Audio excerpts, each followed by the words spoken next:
పల్నాడు జిల్లా నరసరావుపేట కాన్స్టిట్యున్సీ. ఇక్కడ 2014లో వైసీపీ నుంచి గోపిరెడ్డి శ్రీనివాసరెడ్డి గారు బీజేపీ పార్టీ అభ్యర్థి అయిన ఎన్ వెంకట్రావు గారి మీద పోటీ చేసి 15,766 ఓట్ల మెజారిటీతో గెలవడం జరిగింది. ఫైనల్గా ఇక్కడ ఈ సీట్ని వైఎస్ఆర్సీపీ కైవసం చేసుకోవడం జరిగింది.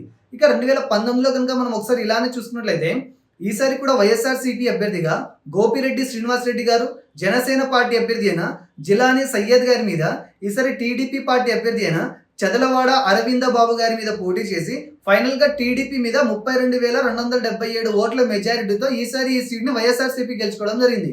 ఇక ఈ 2024 ప్రస్తుత పరిస్థితిని కనుక మనం చూసినట్లయితే ఈసారి కూడా టీడీపీ, జనసేన, బీజేపీ కూటమి అభ్యర్థిగా టీడీపీ నుంచి చదలవాడ అరవింద బాబు గారు ఇక్కడ పోటీ చేయడం జరుగుతుంది.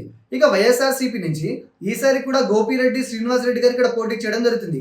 ఈసారి వీరిద్దరి మధ్య జరిగే హోరాహోరీ పోరులో ఏ అభ్యర్థి గెలుస్తారో తెలుసుకోవాలంటే మనం ఒకసారి 2019లో టీడీపీ, జనసేన, వైసీపీకి పోలైన ఓట్ల సంఖ్యను మనం క్షుణ్ణంగా గమనిస్తే మనకు ఒక అంచనా వస్తుంది. 2019లో ఇక్కడ విడివిడిగా టీడీపీకి, జనసేనకి పోలైన ఓట్ల శాతాన్ని ఒకసారి కనుక మనం కలిపి చూసుకున్నట్లయితే సుమారుగా 77,000 పైచిలకు ఓట్లని రెండు పార్టీలు కలిసి గెలుచుకోగలిగాయి. ఇక్కడ వైసీపీకి 1,00,000కు పైచిలకు ఓట్లు రావడం జరిగింది. అంటే 2019లో టీడీపీ, జనసేన కలిసి పోటీ చేసి ఉండినా కూడా ఇక్కడ వైఎస్ఆర్సీపీ అభ్యర్థిని 23,000 ఓట్ల మెజారిటీతో ఖచ్చితంగా గెలిచి ఉండేవారని తెలుస్తుంది.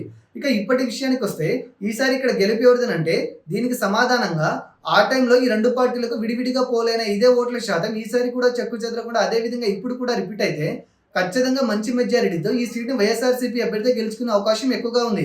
కానీ ఇక్కడ పోటీ చేసే కూటమి అభ్యర్థికి ప్రస్తుతం అక్కడ ప్రజల్లో మంచి అభిప్రాయం ఉండడం కారణంగా వైసీపీ మీద యువతల కొంత అసంతృప్తి కారణంగా వైసీపీ మేనిఫెస్టో అన్నది యువతని కొంత నిరాశపరచడం కారణంగా ఈసారి ఇక్కడ ఫలితం అనేది పోటాపోటీ వాతావరణాన్ని కల్పించనుంది. వరుసగా 2 సార్లు విజయం సాధించిన వైఎస్ఆర్సీపీ అభ్యర్థి శ్రీనివాస్ రెడ్డి గారు ఇక్కడ ఎలాగైనా వైసీపీ పార్టీని తన ద్వారా హ్యాట్రిక్ ఇవ్వాలన్న సంకల్పంతో విస్తృత ప్రచారం చేస్తుంటే ఈసారి ఇక్కడ నేను గెలిచి తీరాలనే పట్టుదలతో కూటమి అభ్యర్థి అయిన అరవింద బాబు గారు జోరుగా విస్తృత ప్రచారం చేస్తున్నారు. ఫైనల్గా ఇక్కడ ఏ అభ్యర్థికి అధిక శాతం మెజారిటీ వచ్చే అవకాశం కనబడడం లేదు.